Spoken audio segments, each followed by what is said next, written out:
Hi, my name is Harrison. I'm here at Expo West with my 1985 Unimog U1300L. This is a truck that was originally built by the person who I bought it from. So he was an 82-year-old man at the time that I purchased it. He started the project when he was like 64, but he built the whole box from scratch. He also raised the roof on this, and the whole interior was redone. I've since changed a few things like the box underneath. I've changed wheels and tires. I've added solar, new lights, interior and exterior, and sort of made it my home. I'm driving to Argentina around August of this year, and I'm trying to make it as reliable as possible so I don't have to do major overhauls on the side of the road in a country in South America. So let's take a look at the interior here. The guy I bought it from didn't actually travel much in it, so a lot of the things weren't so functional from day to day. All of it super nice, leather reupholstered, air seats, a lot of switches, a lot of gauges. Half of the gauges don't really function because he was gonna add sensors for oil temperature and stuff, but never got around to it. And I don't see the need for it as long as I, just keep up on diff fluid changes and stuff. All the switches up there. There's also level indicators for side to side and front to rear. A Sparco steering wheel, so it's basically a race car.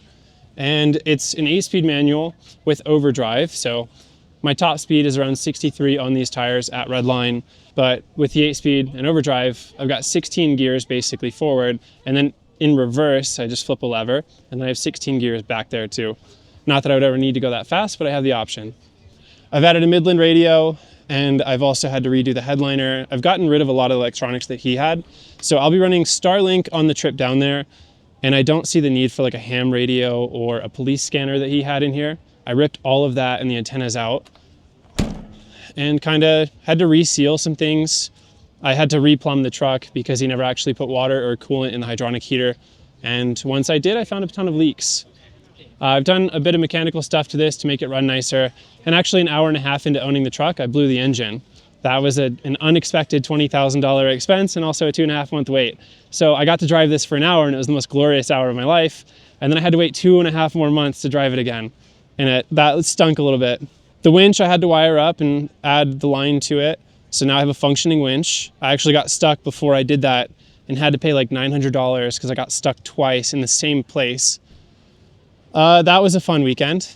I've added Project X lights in the front and front up top and down below. And yeah, the truck is like a Mercedes gray/tan or gray/green. Nobody can really decide on the color, kind of me either. Bumper's a little custom. I have 2 fuel tanks, 55 gallons per side. So at 10 miles per gallon, which is very surprising, I have just over 1,000 miles of range. Some exterior storage along here.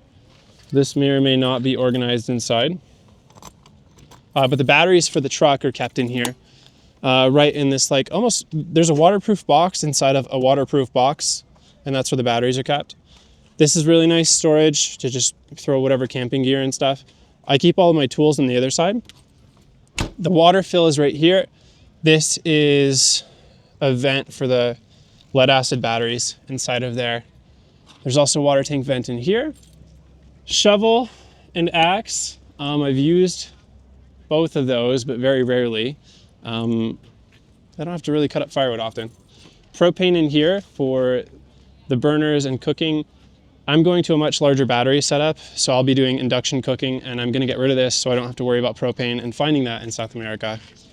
More storage there. Those are not organized. I got those on just before the show, so I'm not sure what I'm gonna put in or keep there. I've got an outdoor shower here. Super nice to have, but the hose isn't very long. I have not used that yet because I also have an interior shower.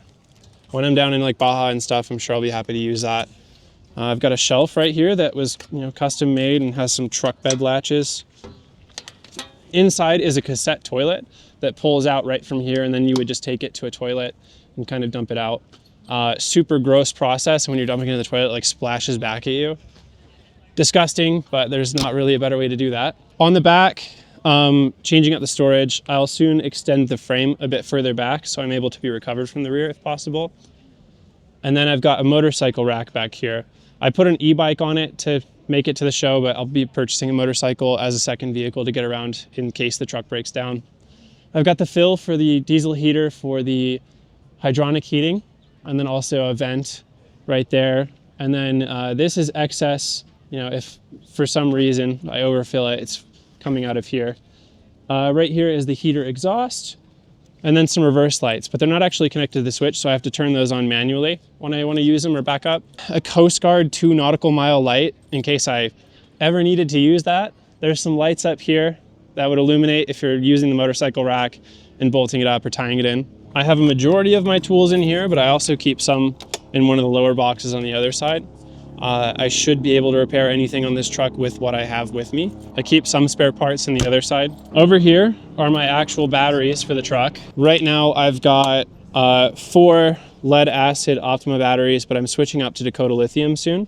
I'm gonna go from like 300 amp hours at 24 or 300 amp hours at 12 volts to 1200 amp hours at 12 volts, which is gonna be quite a step up. And a 5,000 watt inverter is what I'm gonna go for too. So I'll be able to run hopefully AC and induction cooking and whatever with 600 watts of solar. It should regenerate itself. I got rid of 2 generators that I had under here. I kind of got rid of weight, but also don't think they're necessary with the solar. The guy that built this kind of anticipated spending a lot of time at campgrounds. So inside the truck, in my opinion, it feels a little sterile in here with all the clean metal surfaces and everything. It feels like you're in a doctor's office. I've been told it fits my vibe, so we'll see. Over here, there's like an upholstered truck bed bench seat that was kind of shortened down to fit, and it still has a little armrest. It is some of the most comfortable foam and like the softest leather that I've ever had. The walls are all leather. They're this really weird, like kind of 90s design. I think I'm gonna end up redoing those, but I have not had time yet. There was a TV here that was a choice to have because you're sitting there and it's so close to your face. I got rid of that. I'll just use my laptop or phone. There was like a sound bar and a Blu-ray player. All of that was like outdated and built like 10 years ago. So tech has kind of advanced a bit since then. Dometic windows all the way around. Those are very nice to have. These lights I think are from IKEA from back in the day. And then super nice latches on all of the cabinetry. All of this was done by an actual cabinet maker, and the whole frame or structure of the camper was TIG welded aluminum. Hopefully if I ever rolled this over or something, it would hold up pretty well and I wouldn't have to rebuild the whole thing.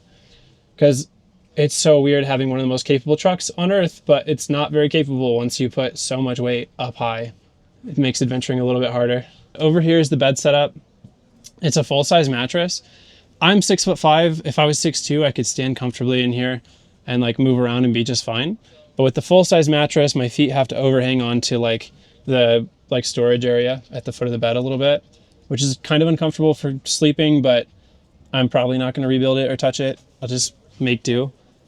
We have a radio. There's a hatch to reach onto the roof so you can clean the solar panels, or you can hang out up there if you want. Also gives you access to the spare tire on top of the cab, which if you remove like the top 12 to 16 inches of the exhaust, you can slip on a crane and then raise the spare off and swing it out and lower it down. Haven't had to use that yet, but I will make a video about that soon. Hydronic heating system, which is in the bathroom, like right behind here. So the heater is below this, inside this box, and the coolant tank is up here in another one below the seating area. So coolant runs through the radiators at the footwell here and blows warm air throughout the cabin, and the same thing at the foot of the bed in there. There's also storage at the foot of the bed for all of my clothes. It's a little inconvenient having to like climb onto your bed to change clothes or to get them out of your storage, but there's not another way to do it. With the bathroom, I have 90 gallons of fresh water, which is all underneath the bed, the water pump, and the water heater under there too. I have a hydronic heated towel rack, which is kind of nice, except when the hydronic heating gets to about 160 degrees. If you're taking a shower and you touch that, you're like, oops. I've like personalized it a little bit since I got it, but there's not much I can touch in here without redoing the whole thing. 2 shower heads, which is super nice. This one is on all the time if you flip that valve right there. But this one, you would pull that lever down to just have enough water for, at that time. The window and the fan is super nice. I wish there were 2 fans, one outside of the bathroom so that I could pull fresh air without having to have the door open. Because if I want to cook in here, I cannot have the door open and then it's all just kind of like stagnant air if there's no breeze. So that would be one more thing I would change up in the future. Fridge, Cooking setup, this will be induction, and I won't have to get a new countertop because the new induction cooking top I'll get is a little bit bigger than this one. The sink is a bit small, and then also the guy prioritized buying a like $1,000 Kohler carbon fiber sink for some reason. It's nice, it moves around quite a bit, but you could have spent money on other things, I think. Some outlets here. The way the inverter is set up right now, there's no switch for the inverter to run it and actually power any like 120 volt accessories. So I'm going to change that up and make it a bit more usable overall. Because I have the solar power input, but I can't charge anything except 12 or 24 volt accessories. More things to do. This has been a tour of my home. Thank you very much for stopping by, and thank you for your time. My Instagram is Harry, _Schoen, and then YouTube is Harrison Schoen. So you can find me through there. Thank you so much.